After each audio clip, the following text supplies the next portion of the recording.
నంద్యాల జిల్లా గో ఆధారిత ప్రకృతి వ్యవసాయ ఉత్పత్తులు వాటి ఆవశ్యకతపై ప్రజల్లో అవగాహన పెంపొందించే లక్ష్యంతో నంద్యాల స్థానిక టెక్కే మార్కెట్ యార్డ్ నందు ఏర్పాటు చేసిన కామధేను సిరి సంపద నవనందుల నంద్యాల చెంత గో ఆధారిత ప్రకృతి వ్యవసాయ ఉత్పత్తుల సంత కార్యక్రమం అత్యంత వైభవంగా జరిగింది।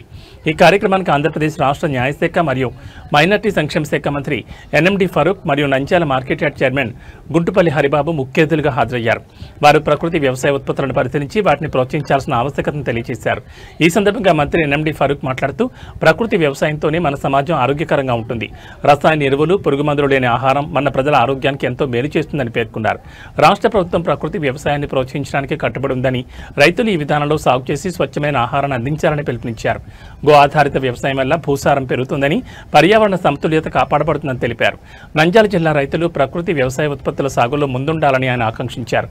Nandyal market yard chairman Guntupalli Haribabu మాట్లాడుతూ రైతులకు ప్రకృతి వ్యవసాయంపై మార్కెటింగ్ సౌకర్యాన్ని కల్పించడంలో మార్కెట్ యార్డ్ పూర్తి సహాయ సహకారాలు అందిస్తుందని హామీ ఇచ్చారు। ఈ సంత ద్వారా రైతులు తమ ఉత్పత్తులను నేరుగా వినియోగదారులకు విక్రయించేందుకు మంచి వేదిక లభించిందని తెలిపారు। అదేవిధంగా మన విజయరామ్ సార్ గారికి, సుబ్బారావు గారు చైర్మన్ గారికి సన్మానం చేయవలసిందిగా కోరుతున్నాం।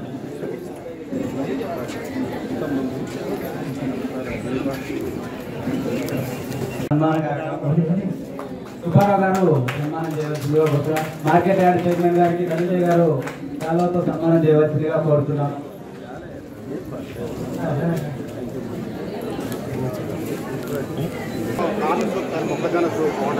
రెడీమేడ్ సార్, డైరెక్ట్ వాటర్ ఏమో tomato sir, tomato powder, tomato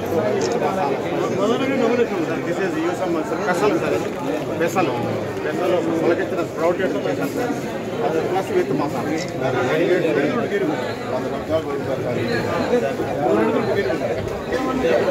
మునగాకు పొడి సార్,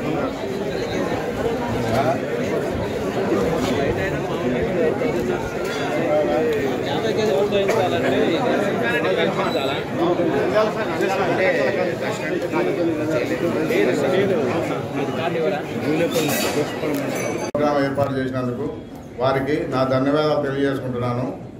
ఈ ప్రకృతి వ్యవసాయం గురించి ఇప్పుడే పెద్దలందరూ చెప్పారు। నేను చెప్పేది ఏమంటే, ప్రకృతి వ్యవసాయం గురించి రైతులు చెప్పినందువల్ల రైతులకి ఉపయోగపడతాయి కాబట్టి ఇప్పుడు మీరు ఒక 2 నెలలు 3 నెలలు పెట్టి దాన్ని డ్రాప్ చేయకుండా ప్రతి నెల నంద్యాలలో ఏర్పాటు చేస్తే రైతులు కొంతమంది ప్రజలకి అలవాటయ్యి కంటిన్యూషన్ అయితే బాగుంటుందని నేను కోరుకుంటున్నాను। ధన్యవాదాలు తెలియజేసుకుంటున్నాను। విజయ్ కుమార్ గారు లేరన్నారు। విజయ్ కుమార్ గారికి రిటైర్ అయిన తర్వాత ప్రభుత్వం ఈ ప్రకృతి వ్యవసాయం మీద ప్రత్యేకంగా ఆయన బాగా అనుభవం, బాగా పనిచేసేవాడు।